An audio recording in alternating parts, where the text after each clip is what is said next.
السلام عليكم ورحمة الله وبركاته. معاكم دكتور عمر صلاح مهدي.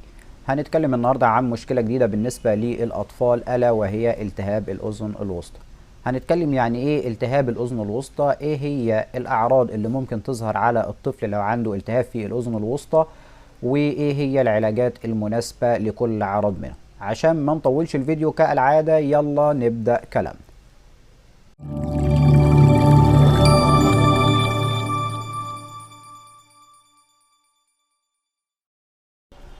أول حاجة عندي التهاب الأذن الوسطى عادة ما بتحصل بعد دور برد نتيجة انسداد القناة الموصلة ما بين الأنف والأذن. القناة ديت لما بتتسد بيحصل التهاب في الأذن الوسطى.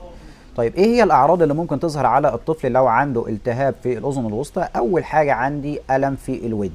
ده بيظهر على الطفل إن الطفل بيبدأ يسحب ودنه لتحت أو بيبدأ يضغط على ودنه نتيجة الألم اللي موجود في الودن. ده بيظهر برضو على الطفل اكتر ان عياط الطفل بيزيد والنوم بتاعه بيقل. ده بالنسبه لاول عرض في التهاب الاذن الوسطى. تاني عرض عندي ارتفاع درجه الحراره. درجه حراره الطفل عندي بيبدا يسخن بسبب التهاب الاذن الوسطى. تالت عرض عندي فقدان التوازن، الطفل بتحس ان هو مدروخ. رابع عرض عندي احتقان في الانف او سيلان في الانف.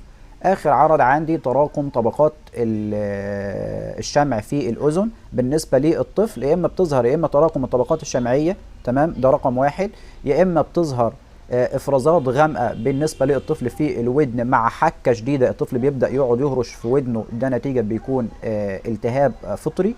او بتظهر ان بيكون الالم بالنسبه للطفل قليل في الودن، وبيكون الافرازات بتكون نفس لون الشمع، او افرازات لونها طبيعي جدا بالنسبه للطفل، مش افرازات غامقه، ده بيكون التهاب بكتيري.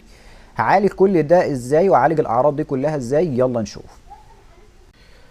ازاي هنعالج التهاب الاذن الوسطى عند الاطفال؟ مبدئيا كده لو الطفل عنده كل الاعراض اللي احنا قلناها هنديله مضاد حيوي وهنعالج كل الاعراض لوحدها. طيب لو الطفل عنده عرض او اتنين بالنسبة للاعراض هنعالج العرض او الاتنين بدون اللجوء الى مضاد حيوي.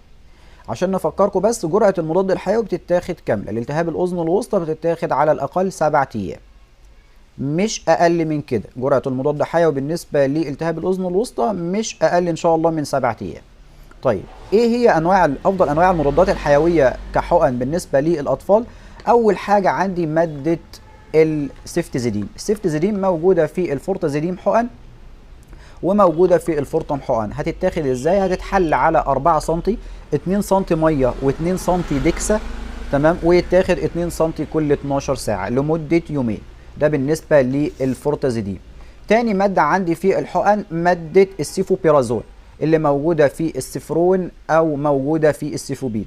هتتحل برضو على 4 سم، 2 سم ديكسا و2 سم ميه، ويتاخد 2 سم كل 12 ساعة لمدة يومين. هكمل بمضاد حيوي شرب اللي هي مادة الاموكسيسيلين والكلافيولينيك اسيد، سواء اذا كانت موجودة في الهايبيوتيك او سواء اذا كانت موجودة في الاجرام. هيتحل الدواء وهدي الجرعة المظبوطة بالنسبة للطفل، وقلنا نحسب الجرعات قبل كده ازاي. دي كده اول حاجة بالنسبة للمضاد الحيوي. تاني حاجة الطفل بياخدها، الطفل بياخد مسكن. طيب لو الطفل كان اقل من 6 شهور فهشتغل معاه ستال. أأمن مادة بالنسبة للأطفال أقل من 6 شهور هي مادة الباراسيتامول، سواء إذا كانت موجودة في الستال أو التمبورال أو الأبيمول لبويس أو البراجيسيك أو كل الكلام ده كله. طيب لو كان الطفل فوق 6 شهور ممكن أشتغل معاه مادة الإيبوبروفين، مادة الإيبوبروفين اللي موجودة في البروفين والموجودة في الكونتافيفر. طيب لو كان الطفل أكتر من سنة ممكن أشتغل معاه مادة الديكلوفيناك اللي موجودة في الكاتافلاي شرب أو موجودة في الدولفين لبوس. كده اديت الطفل بتاعي مضاد حيوي واديته مسكن. تالت حاجه هديها للطفل هديله ديكونجستنت. ديكونجستنت يعني حاجه بتقلل الاحتقان بالنسبه للطفل. عندي اول حاجه لو كان الطفل اقل من 6 شهور فبديله اتروفين بيبي صلاين او لايس دروبس او اوكزيميد دروبس. ادي اول حاجه الاوكزيميد دروبس. بعد كده بيسويها اللايس دروب او بيسويها الاوتروفين بيبي صلاين اللي هي العلبه اللبني، تمام، ده بالنسبه للاحتقان. طيب لو كان الطفل اكبر شويه، اكبر من سنتين، فبديله اوتروفين الاطفال، اوتروفين اطفال، تمام، ده بالنسبه لحاجه تزيل الاحتقان. في حاجات تانية زي مثلا بتستخدم في غسيل الانف بالنسبه للاطفال زي السينومارين او زي البوليمير او الفيزيومير. تمام، ده كده تالت حاجة الطفل هياخدها عشان خاطر نخفف الاحتقان بالنسبة للطفل. بتتاخد ازاي؟ بتتاخد 2 نقطة في كل فتحة في الأنف بينهم 5 دقايق. أنا بحط نقطتين في الأنف وأدعك كويس جدا واستنى 5 دقايق عشان أدي قابلية للطفل إن هو يتنفس من الفتحة التانية في مناخيره، وبعد 5 دقايق أحط نقطتين كمان وأدعك كويس جدا. يبقى كده مرة 3 مرات في اليوم لمدة أقصاها 5 أيام. يبقى نقطتين في كل فتحة في المناخير بينهم 5 دقايق 3 مرات في اليوم لمدة 5 أيام أقصى حاجة. كده تالت حاجة الطفل هياخدها. رابع حاجة عندي الطفل هياخدها هنعالج المشكلة اللي في ودنه. أول حاجة لو كانت مشكلة الطفل هي تراكم الطبقات الشمعية فهستخدم معاه ريمواكس. ريمواكس نقط هتستخدم نقطتين في كل ودن 3 مرات في اليوم لمدة أقصاها برضو 5 أيام. ده بالنسبة للريمواكس. طيب لو كان الطفل عنده افرازات، الافرازات ديت بتكون نفس لون الطبقات الشمعيه بالنسبه للطفل، نفس لون الطبقات الشمعيه اللي بتتكون في الودن، يعني لونها اصفر مصفر ابيض الكلام ده كله، افرازات مش غريبه. ده بيكون التهاب بكتيري.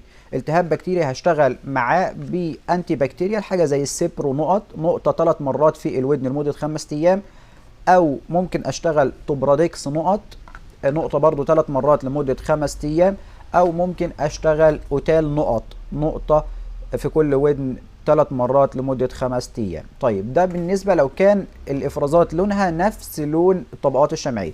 طيب لو الافرازات لونها غريب بيكون التهاب فطري، فهستخدم حاجة فيها انتي فانجل زي الفيوتيك او زي الاوتوكورت.